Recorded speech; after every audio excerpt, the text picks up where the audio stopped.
அஸ்ஸலாமு அலைக்கும் வரஹ்மத்துல்லாஹி வபரகாத்துஹு. அன்பிற்குரிய சகோதர சகோதரிகளே, நீங்களும் ஆலிம்களாகலாம் என்ற தலைப்பில் கடந்த 5 நாட்களாக முன்னுரையாக சில செய்திகளை நம்ம பார்த்தோம். இன்றிலிருந்து அடிப்படையான பாடங்களை நம்ம பார்க்க இருக்கிறோம். அதற்கு முதல்ல அந்த அரபு மொழியை பற்றி நம்ம அறிந்து கொள்ள வேண்டும். எந்த ஒரு மொழியை எடுத்துக்கொண்டாலும் அந்த மொழியை அறிவதற்கு முதல்ல தெரிந்து கொள்ள வேண்டிய விஷயம் என்னவென்று சொன்னால், அந்த மொழியுடைய சொற்களுடைய வகையை அறிந்து கொள்ள வேண்டும். அதற்கு பிறகு ஒவ்வொரு சொல்லையும் முன்னொரு சொல்லோடு எப்படி ஒட்டுவது, சேர்ப்பது, சேர்த்து அதை ஒரு வாக்கியமாக சொற்றொடராக உருவாக்குவது என்பது இரண்டாவதாக நம்ம கற்றுக்கொள்ள வேண்டும்.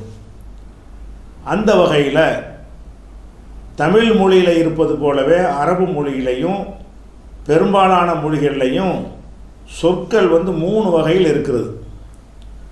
ஒவ்வொரு வகையான சொற்களுக்கு தனித்தனியான சட்டங்கள் இருக்கின்றன. ஒவ்வொரு வகையான சொல்லும் இடத்துக்கு ஏற்ப பல மாறுபட்ட வடிவங்களை பெறுகிறது. அதனால் முதல்ல நம்ம தெரிந்து கொள்ள வேண்டிய விஷயம் என்னென்னு சொன்னால், சொற்களுடைய வகைகளை நம்ம தமிழில் தெரிஞ்சுக்கிறணும். அதுக்கப்புறம் நம்ம அரபியில் தெரியணும்.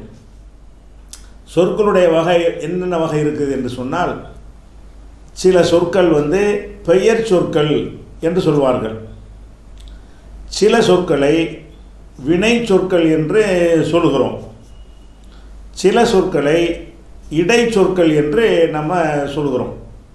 ஒரு சொல்லை எடுத்துக்கொண்டீங்கன்னு சொன்னால் அது ஒன்று வினை சொல்லாக இருக்கும், இல்லைன்னா பெயர் சொல்லாக இருக்கும், இல்லைன்னா இடை சொல்லாக இருக்கும்.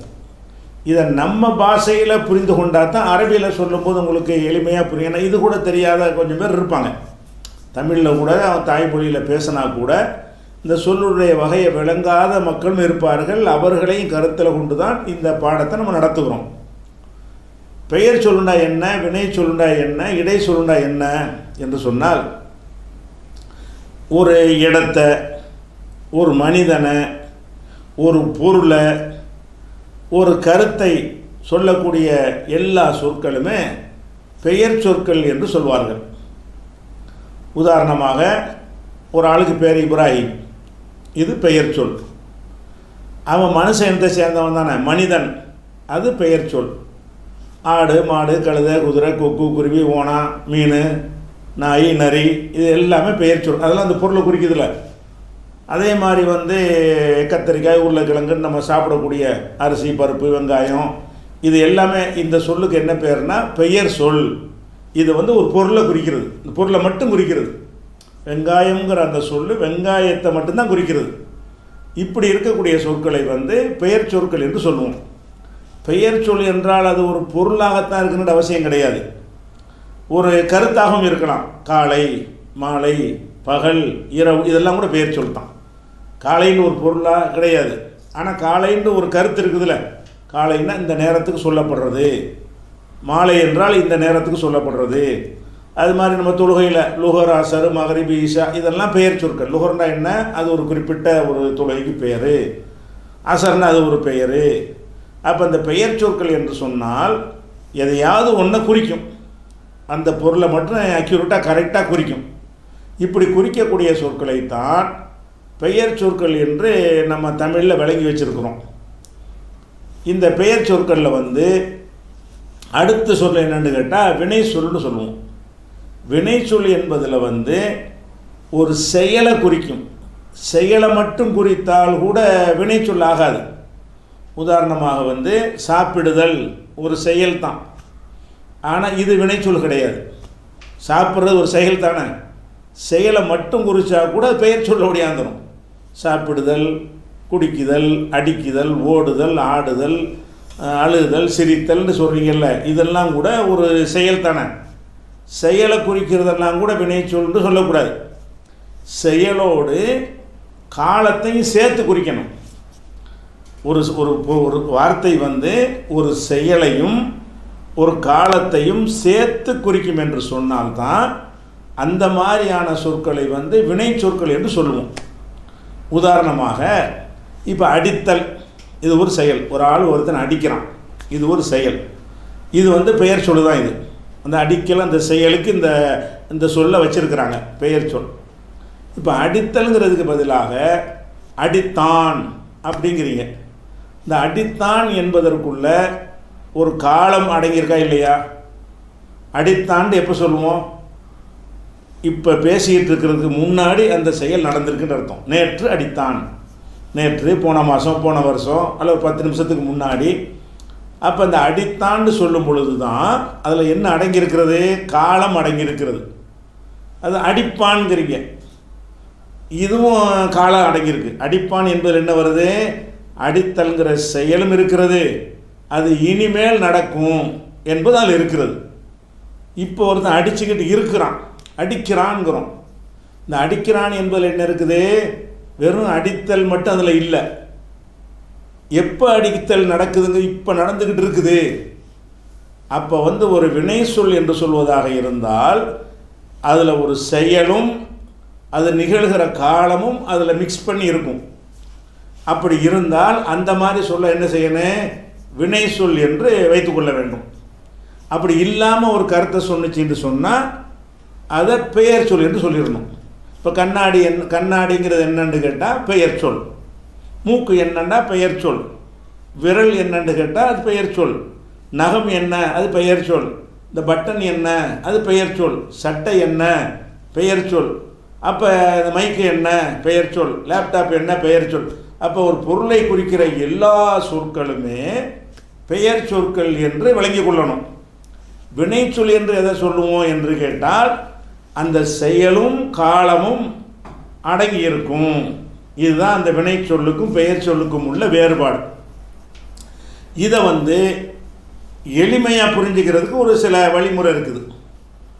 எப்படி எளிமையாக புரிந்து கொள்வதுன்னு சொன்னால், ஒரு சொல்லை நீங்கள் சொல்கிறீங்க, சொல்லும் பொழுது எப்போது என்ற ஒரு கேள்வி அதில் கேட்க முடியுமான்னு பாருங்கள்.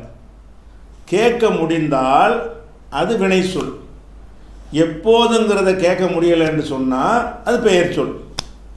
இப்போ உதாரணமாக சாப்பாடு எடுத்துக்காட்டி இது சாப்பாடுங்கிறோம். எப்போ சாப்பாடு? எப்பவும் அது சாப்பாடு தான். யானைன்னு இருக்கிறது, இது யானை. இந்த யானைன்னு சொன்னோன்னு எப்போது எவனாச்சும் கேட்பானா? யானைன்னா யானைக்கு பேர், அது நேற்று யானை தான், இன்றைக்கி யானை, நாளைக்கு யானை தான். அப்போ யானைன்னு ஒரு சொல்லும் பொழுது அந்த யானையை சொன்ன உடனே என்ன கேள்வி வராது? எப்போ, எப்பொழுது, என்று, அந்த மாதிரியான ஒரு காலம் குறித்த ஒரு கொஸ்டின் அதில் வராது. சிரித்தான்கிறீங்க, எப்போ கேட்கலாம். சிரித்தான்னு சொன்னானேயானால் அதனோடு எப்போதுண்டு இணைக்க முடியுமா? முடியாதா? முடியும். எப்போது சிரித்தான், அல்லது புறப்பட்டான், எப்போது புறப்பட்டான், அல்ல வருவான், எப்போது வருவான், வரமாட்டான், எப்போது வரமாட்டான். அப்போ வந்து ஒரு ஒரு சொல்லை சொல்லும் பொழுது அதில் காலமும் அடங்கி இருக்கிறதுனால தான் எப்போதுங்கிற காலத்துக்குள்ள கேள்வி தானே. எப்பொழுதுண்டா எந்த நேரம் அப்படின்னு அர்த்தம். அப்போ எப்பொழுதுன்னு சேர்க்கும்போது என்ன விளங்கிக்கிறதுன்னு கேட்டால் அது உள்ள ஒரு காலம் இருக்குது. அது என்ன காலம்னு நம்ம கேட்குறோம். அப்போனா வந்து வினைச்சொல்லை கண்டுபிடிக்கிறது எப்படி கண்டுபிடிக்கணும்?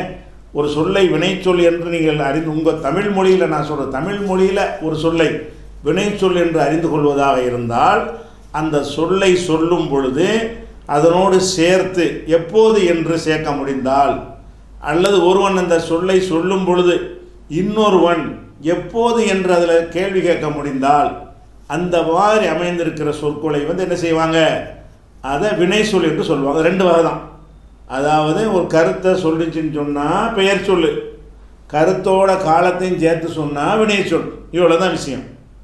அது போக இந்த பெயர் சொல் இணை சொல் இருக்கும்ல, இதுகளை வந்து ஒன்றோட ஒன்று சேர்க்கறதுக்காக வேண்டி இடையில் சொருகிறதுக்காக வேண்டி சில சொற்களை வச்சுருக்கிறாங்க. அதுக்கு அர்த்தம்லாம் இருக்காது, தனியாக அதுக்கு அர்த்தம்லாம் இருக்காது. அது எதுக்கு வரும்? இதையும் அதையும் கோர்க்க ஒரு பசை மாதிரி, ஒரு பேஸ்ட் மாதிரி, வரக்கூடிய சொற்களுக்கு பேர் என்னென்னா இடை சொல். இப்போ நான் இப்ராஹீமை அடித்தேங்கிறோம். நான்கிறது என்ன? என்னை குறிக்கிறதுல அது பெயர் சொல். இப்ராஹிம் என்னது? அது ஒரு ஆளுக்கு பெயர் சொல். அடித்தேங்கிறது என்ன? அது வினை சொல். இந்த இப்ராஹீமில் என்ன செய்கிறோம்னு கேட்டால் இப்ராஹிமைங்கிறோம். அவனை நம்ம அடித்ததுனால அந்த இப்ராஹிம் என்பதோடு எதை சேர்க்குறோம்? இப்ராஹிம் ப்ளஸ் ஐ.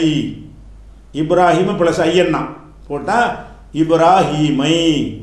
இந்த ஐன்னு போடுறீங்கல்ல, இதுதான் இடை சொல். இந்த ஐ போட்டால் தான் அந்த வார்த்தையை கோக்க முடியும். இப்ராஹிம் அடித்தேன்டா மீனிங் வராது. நான் இப்ராஹிம் அடித்தேன்னு சொல்ல முடியாது. நான் இப்ராஹிமை அடித்தேன் அப்படின்னா தான் நான் அடித்தவன் இப்ராஹிம் அடி வாங்கினவன் என்கிற ஒரு கருத்து உங்களுக்கு கிடைக்கும். அப்போ இந்த இப்ராஹிமை இந்த ஐந்து சேர்க்குறீல்ல, இந்த ஐக்கு பேர் தான் இடை சொல். இந்த இடை சொல்ல வெறுமனை ஒருத்தர் ஐங்கிறான். என்னடா என்னடா தெரியாது, அர்த்தம் இல்லை. அது எப்போ அர்த்தமாக? இப்ராஹிமே அடித்தேன் அந்த கோர்க்கிறதுக்கு யூஸ் ஆகுமே தவிர தனித்து அதுக்கு மீனிங் வராது. அதுக்கு ஒரு கருத்து இருக்கும், ஆனால் தனித்து சொன்னால் என்ன வராது, அதுக்கு ஒரு மீனிங் வராது. இப்போ நான் இப்ராஹிமுக்கு கொடுத்தேன் அப்படிங்கிறோம். நான் ஒரு பேனாவை இப்ராஹிம்ங்கிற ஆளுக்கு நான் கொடுக்குறேன். அப்போ எப்படி சொல்லுவேன்?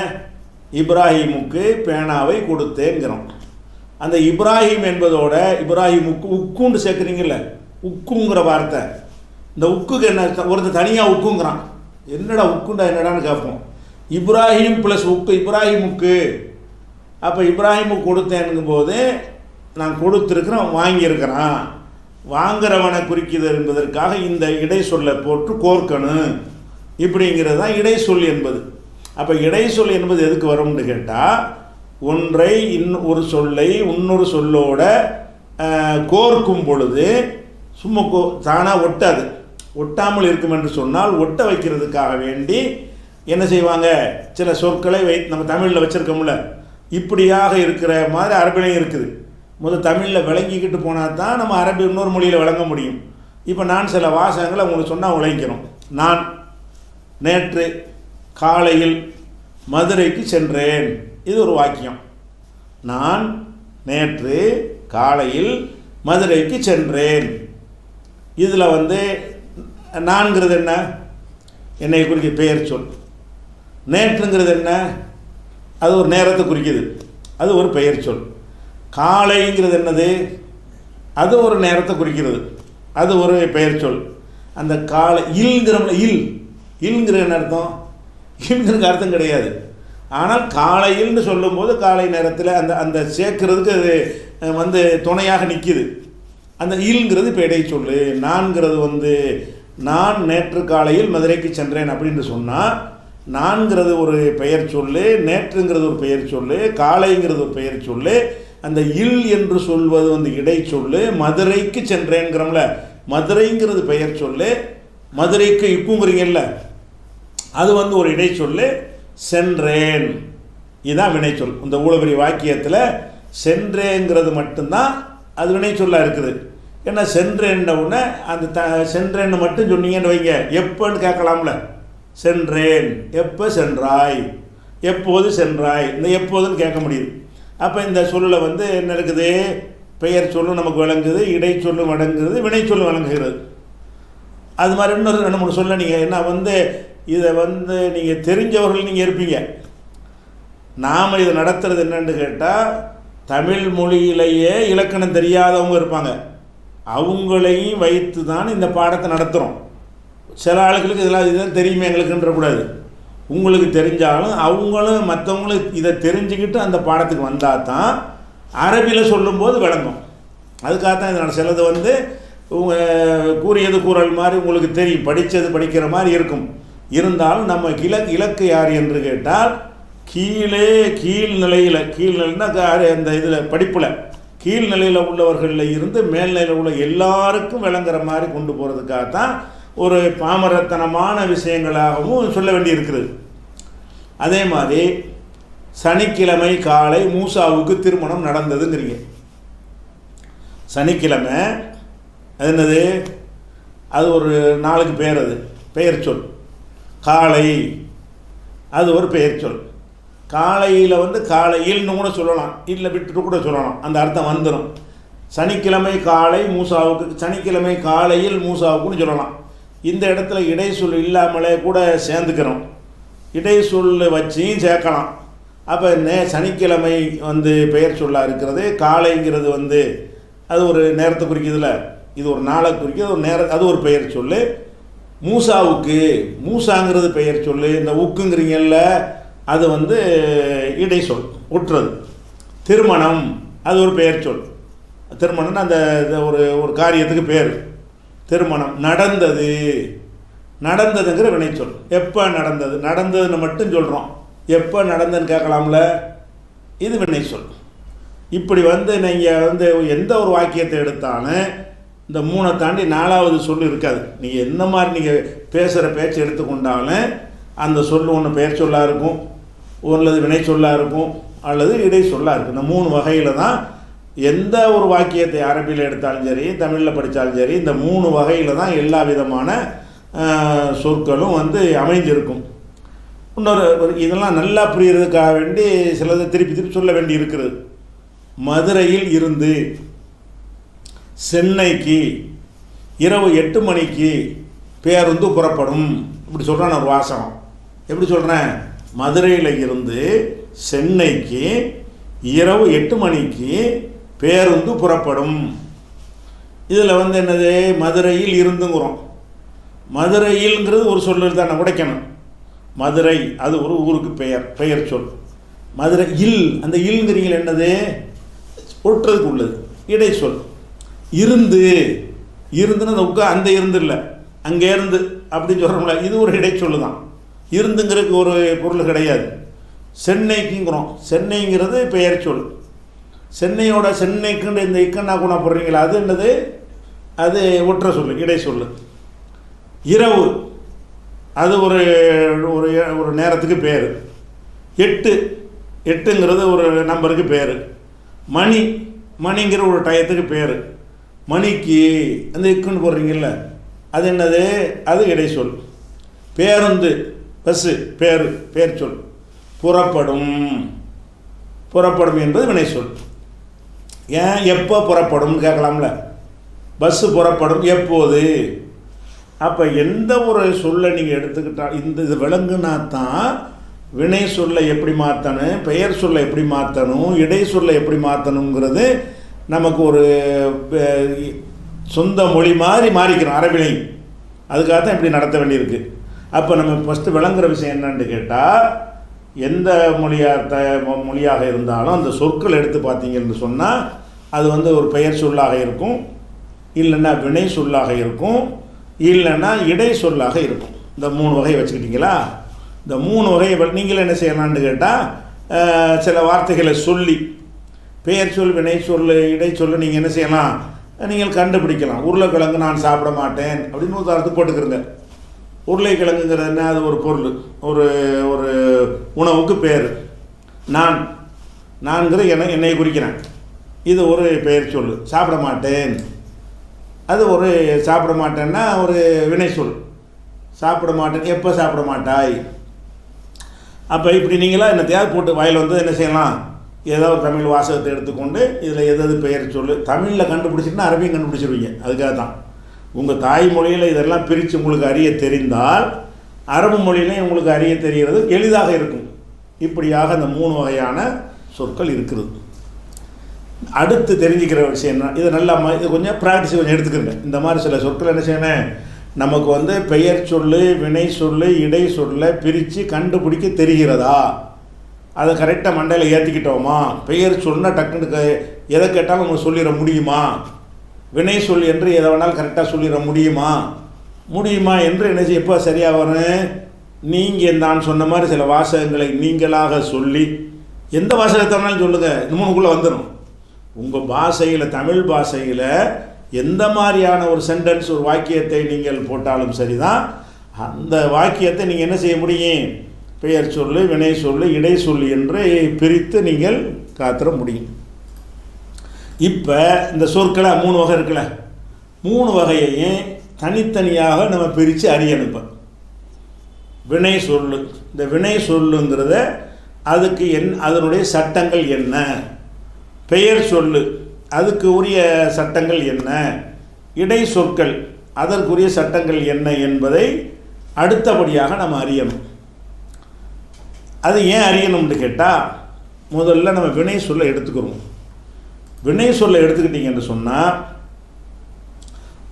ஒரு வினை சொல், தமிழில் ஏதோ ஒரு வினை சொல், ஒரு வினை சொல் எடுத்துக்கிட்டிங்கன்னா அந்த ஒரு வினை சொல்லில் இருந்து ஏராளமான வடிவங்களை கொண்ட வினை சொற்கள் உருவாகிக்கிட்டே இருக்கும்.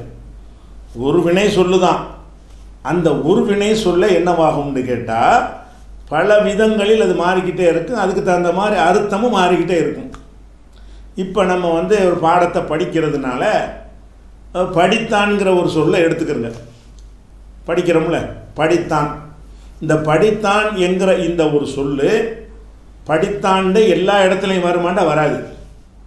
படித்தாண்டு எப்போ வரும்? ஒரு ஆம்புலை படிக்கிறத பற்றி பேசும் பொழுது தான் படித்தான். இஸ்மாயில் படித்தான், கந்தசாமி படித்தான். ஒரு ஆம்பளையை சொல்லும்போது என்ன செய்வோம்? படித்தான்னு சொல்லுவோம். இந்த ஒரு பேசிக்கான இந்த படித்தான்கிற சொல்லு தான் ஒரு பெண்ணுக்கு சொல்லும்போது எப்படி மாறிக்கிறேன்? படித்தாள், படித்தான். இன்னும் மாறிக்க ஒரு சொல்லு தான் மாதிரி எப்படி மாறுதுன்னு பாருங்கள். நம்ம படித்தான் ஒன்று தெரிஞ்சுக்கிட்டோம்னு சொன்னாலேயே நம்ம அந்த இன்னும் மட்டும் லேசாக மாற்றி விட்டு பெண்ணுக்குரிய சொல்ல நம்ம தயாரிச்சுக்கிற முடியும். அப்போ படித்தான், ஒரு ஆம்பளை படித்தான்னு சொன்னால் படித்தான்கிறீங்க. பொம்பளை ஆயிஷா படித்தாள், கருப்பாயி படித்தாள். அப்போ ஒரு படித்தது ஒரு பொம்பளையாக இருந்தால் அந்த படித்தான்கிற அந்த ஒரு சொல்லத்தான் எப்படி மாற்றுறோம்? படித்தாள் என்று பொம்பளைக்கு மாற்றிடுறோம். சரி, ஒரு ஆள், ரெண்டுமே ஒரு ஆள் தானே. படித்தான்கிறது ஒரு ஆம்பளை தான், படித்தாள் என்பது ஒரு பொம்பளை தான். ஒரு 10 பேர் படிக்கிறாங்க, அதை நம்ம சொல்ல வேண்டி இருக்குது. படித்தான்னு சொல்லுவோமா? 10 மாணவர்கள் படித்தான் சொல்ல முடியாது. 10 மாணவர்கள் படித்தாள் சொல்ல முடியாது. படித்தார்கள்னு மாறுது பாருங்க.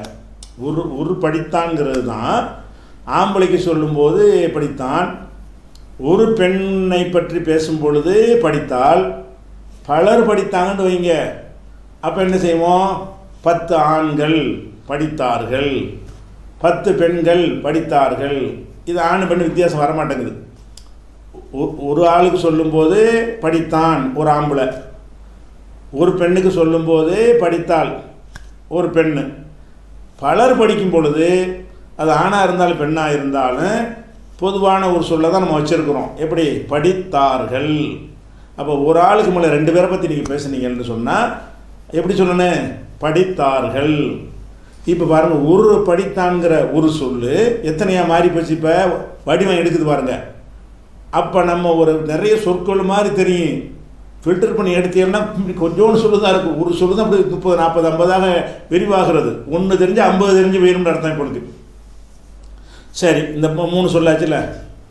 ஒரு ஆள் படிச்சுக்கிட்டு இருக்கிறான், அவனை பார்த்து அவன்கிட்டயே அவன் ஜெயில சுட்டி காட்டுறோம். படித்தாய், நீ படித்தாய் அப்படிங்கிறோம். அப்போ படித்தாய்ன்னு சொல்கிறோமே, அதுவும் படித்தான் அந்த வார்த்தை தானே அது. இது வேற ஒரு சொல்லா இல்லை. படித்தான் என்கிற அந்த ஒரு சொல்லுதான் அவனையே நோக்கி பேசும் பொழுது படித்தாய். ஆம்பளையை பார்த்தும் படித்தாய்ன்னு சொல்லுவோம், ஒரு பெண்ணை பார்த்தும் படித்தாய்ன்னு சொல்லுவோம். நிறைய மாணவர்கள் படிச்சுக்கிட்டு இருக்கிறாங்க, அப்போ எப்படி சொல்லுவோம்? படித்தீர்கள். படித்தாய் முன்னாடி உள்ள ஆளை சொல்லும்போது படித்தாய்ங்கிறோம். பல பேரை பற்றி சொல்லும் பொழுது, பல பேரை நோக்கி பேசும் பொழுது படித்தீர்கள். அப்போ ஒரு படித்தான்கிற சொல்லு தான் படித்தான்னு பொம்பளைக்கு மாறுது, படித்தார்கள்னு பலருக்கு மாறுகிறது. முன்னாடி உள்ள ஆளை நோக்கி பேசும்போது படித்தாய் என்று மாறுகிறது. முன்னாடியே பல பேரை நோக்கி பேசும் பொழுது படித்தீர்கள்னு மாறுது. நான் படித்ததை பற்றி நானே சொல்கிறேன், படித்தேன். அந்த படித்தான்ட்டு சொல்ல முடியுமா? நான் படித்தான்னு சொல்ல முடியுமா? அப்போ மாற்ற வேண்டியிருக்குல்ல. நான் வரும்போது அதை கொஞ்சம் சேஞ்சு பண்ணணும். நான் படித்தேன், நம்ம நிறைய பேர் உட்காந்து படிச்சுட்டு இருக்கிறோம். நாங்கள் படித்தோம். அப்போ எப்படிலாம் வருது? படித்தான், படித்தால், படித்தார்கள், படித்தாய், படித்தீர்கள், படித்தேன், படித்தோம், கும்பிட்டு வந்துடுது. ஒரு படித்தான்கிற ஒரு சொல்ல வேற ஒருத்தனை பற்றி பேசும் பொழுது அதில் ஒரு 3 வந்துடுது. அவன் செயலை அவன்கிட்டே சுட்டி காட்டும் பொழுது அதில் ஒரு 2 வந்துடுது. நான் செஞ்சதை நானே சுட்டி காட்டுறது வரும் பொழுது ஒரு ஆளாக இருந்தால் படித்தேங்கிற கொச்சை படித்தேன், பல ஆறாக இருந்தால் படித்தோம், இப்படி வருதுல்ல. அப்போ இந்த ஒரு படித்தான் எத்தனை மாறுது? 3 மாறி போச்சு. இது மாத்திரம் இல்லாமல் இது ஒன்று தான் மாறுதுங்கிறீங்களா? இல்லை, இதெல்லாம் நேற்று உள்ள விஷயத்துக்கு உள்ளது. படித்தான்ங்கிறது எப்போ உள்ளது? கடந்த காலத்தில் உள்ளது. நாளைக்கு படித்தான்னு சொல்லுவீங்களா? படித்தான், அடுத்த மாதம் படித்தான்னு சொல்லுவீங்களா? சொல்ல மாட்டீங்க. அப்போ படித்தான்ங்கிறத பிடிச்சி என்ன செய்யணும்னா படிப்பாண்டு மாற்றணும். படிப்பாண்டு மாற்றும்போது என்ன? இப்போ உதாரணத்துக்கு இந்த படித்தான் படிச்சுக்கிட்டீங்கல்ல, இந்த படித்தான் என்பது உங்களுக்கு தெரிஞ்சிருச்சுன்னு சொன்னால் அடித்தான்ங்கிறத இதே மாதிரி சொல்லிடுவீங்க. படித்தான், படித்தாள், படித்தார்கள், படித்தாய், படித்தீர்கள், படித்தேன், படித்தோம்னு சொல்கிற மாதிரி அடித்தாண்டு போட்டு பாருங்கள். அடித்தான், அடித்தாள், அடித்தார்கள், அடித்தாய், அடித்தீர்கள், அடித்தேன், அடித்தோம்னு வந்துடும்ல. எல்லாத்தையும் நீங்கள் சொல்லிடுவீங்கல்ல. ஒன்று தெரிஞ்சிருச்சுன்னா அந்த ஸ்டைலை மட்டும் மனசில் கரெக்டாக வச்சுக்கிட்டோம்னு சொன்னால் எந்த சொல்ல கொடுத்தாலும் நம்ம அதே மாதிரி சொல்லிட முடியும். சரி, இதெல்லாம் எந்த காலத்தை குறிக்கும்? படித்தான்ங்கிறது படித்தான், படித்தாள், படித்தார்கள், படித்தேன், படித்தோம்லாம் எப்போ? இது நேற்று படித்தேன், நேற்று, போன மாதம், போன வாரம் படித்தேங்கிறது இந்த வார்த்தையை சொல்லி இதெல்லாம் கடந்த காலத்தை சொல்லக்கூடிய ஒரு சொல். இதையவே நாளைக்கு நடக்கிறத பற்றி, நாளைக்கு, அடுத்த வாரம், அடுத்த மாதம் உள்ளதை பற்றி பேசுனா என்ன செய்வோம்? படித்தான் என்பது படிப்பான், பாண்டு மாறிக்கிறது. அந்த சொல்லு தான் அது. ஒரு சொல்லுக்கு தான் இத்தனை வடிவம் வருது. படித்தான்கிற அந்த ஒரு சொல்லு தான் நாளைக்கு ஒருத்தன் படிக்க போகிறான். அப்போ என்ன செய்வோம்? இஸ்மாயில் படிப்பான், ஆயிஷா படிப்பாள். அது அவனை நோக்கியே சொல்கிறோம், நாளை நீ படிப்பாய். அப்புறம் நிறைய பேரை பார்த்து சொன்னால் படிப்பீர்கள். தன்னையை பற்றி சொன்னால் படிப்பேன். நாளைக்கு நேற்று படிப்பேன்னு சொல்லுவோமா? படிப்பேன். நிறைய பேரை சொல்ல இருந்தால் படிப்போம். வருங்காலத்தில் மாறுது பாருங்க. அது சென்ற காலத்திலையும் மாறுது. அதில் ஒரு இத்தனை வகை, ஒரு சொல்லு இத்தனை வகையாக வந்துருச்சு. 7 சொல்லாச்சு ஒரு சொல்லு. இதில் ஒரு 7 சொல்லாயிடுச்சு வருங்காலத்தில். அது நிகழ்காலமாக இருக்குன்னு வைங்க. அப்போ என்னவாக? அதில் இதே மாதிரி வரும். படிக்கிறான், இப்போ ஸ்டில் நடக்கிறது. நிகழ்காலம்னு என்ன அர்த்தம்? இப்போ அந்த செயல் நடந்துக்கிட்டு இருக்குது.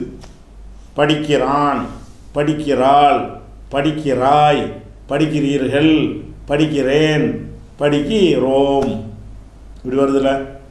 அப்போ ஒரு வினை சொல்லை எடுத்துக்கிட்டோம்னா மும்புட்டு வருது. இப்படி அரபியில் நீங்கள் மாற்றணும். இப்போ எப்படி நீ அந்த மொழியை அறியணும்னு சொன்னால் ஒரே ஒரு சொல்லை எடுத்துக்கிறணும்.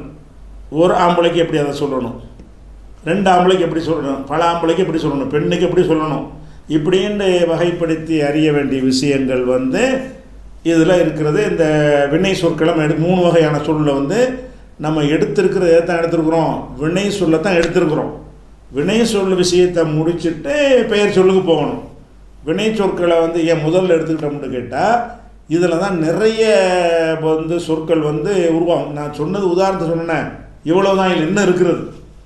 உதாரணத்துக்காக வேண்டி சென்ற காலம், நிகழ்காலம், வருங்காலம்னு சொல்லி காட்டியிருக்கிறேன். இவ்வளவு தானா என்று கேட்டால் இதுக்கு மேலேயும் அந்த வினை சொற்கள் என்ன செய்யும்? பல வடிவங்கள், 100-200க்கு மேலே வடிவங்கள் வரும். அப்படிங்கிறதுனால ஃபஸ்ட்டு நம்ம என்ன செய்கிறோம்னு கேட்டால் வினை சொல்ல அடிப்படையாக எடுத்துக்கொள்கிறோம். இந்த வினை சொல்லில் இப்போ நம்ம தமிழில் பார்த்தோம்ல, தமிழ் என்ன பார்த்தீங்க? அதாவது சென்ற காலத்தை எடுத்துக்கிறோம். படித்தான் ஒரு சொல்லு, சென்ற காலத்துக்கு மட்டும். படித்தாள் 2வது சொல்லு. படித்தார்கள் 3வது சொல்லு. படித்தாய் நேர பார்த்து பேசும்போது 4வது சொல்லு. படித்தீர்கள் 5வது சொல்லு. படித்தேன் 6வது சொல்லு. படித்தோம். அப்போ சென்ற காலத்தை பற்றி பேசும் பொழுது ஒரு சொல்லுக்கு 7 வடிவம் இருக்கிறது. இருக்கா? ஆனால் அரபியில் இந்த 7க்கு பதிலாக 14 வடிவம் இருக்கிறது. 7 தான் நம்ம தமிழில் இருக்கிறது. இதே 7 இருந்துச்சுன்னு சொன்னால் ஈஸியாக ஓடி போயிடும். அரபியில் 7 கிடையாது. இந்த 7க்கு பதிலாக எத்தனை வரேன்? 14. ஒரு சொல்லு 14 வகைக்கு வரும். இந்த விஷயத்தை இன்ஷா அல்லாஹ் என்ன செய்வோம், நாளைய பாடத்தில் விரிவாக பார்ப்போம்.